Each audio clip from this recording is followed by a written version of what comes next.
দরজায় কড়া নাড়ছে 18তম সাধারণ নির্বাচন। আর কিছুদিনের মধ্যেই ভোটের নির্ঘণ্ট ঘোষণা করে দেবে নির্বাচন কমিশন। ইতিমধ্যেই তৃণমূল কংগ্রেস থেকে বিজেপি কিংবা কংগ্রেসের মতো একাধিক দল তাদের নির্বাচনী প্রার্থীর তালিকাও ঘোষণা করে দিয়েছে। এবার প্রশ্ন, আপনি রেডি তো নিজের গণতান্ত্রিক অধিকার প্রয়োগ করতে? ভোটার কার্ড রয়েছে তো হাতের মুঠোয়? কোনো পরিবর্তন কি করতে হবে? ভাবছেন এই শেষ বেলায় কিভাবে সেটা সম্ভব হবে? আপনার মুশকিল আসান করতেই তো হাজির আমরা।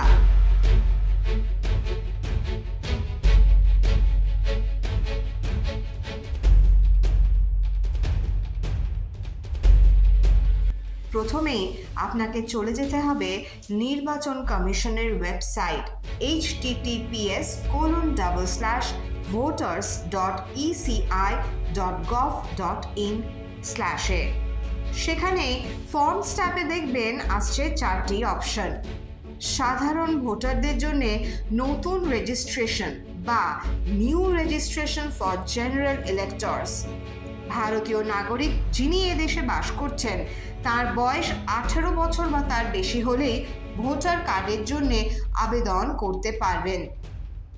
আর তার জন্যে ফর্ম 6 পূর্ণ করতে হবে সঠিক তথ্য দিয়ে। এই ফর্মে নিজের মোবাইল অথবা এপিক অথবা ইমেল আইডি দিয়ে রেজিস্ট্রেশন প্রক্রিয়া শেষ করতে হবে। এরপর ব্যক্তিগত তথ্য দিতে হবে, যেমন যোগাযোগের নম্বর, আধার কার্ড নম্বর, বাড়ির ঠিকানার পাশাপাশি সব তথ্যের স্ক্যান করা কপিও আপলোড করতে হবে।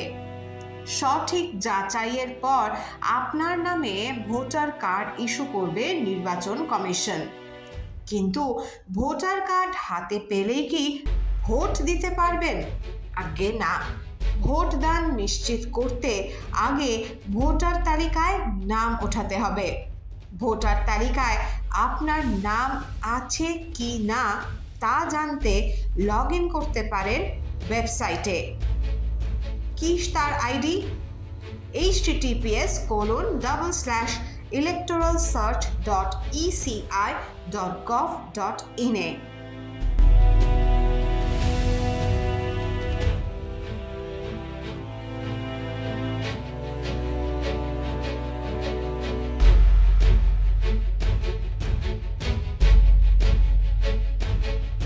ভোট সংক্রান্ত আরো নানা তথ্য জানতে আপনাদের নজর থাকুক এই সময় ডিজিটালে।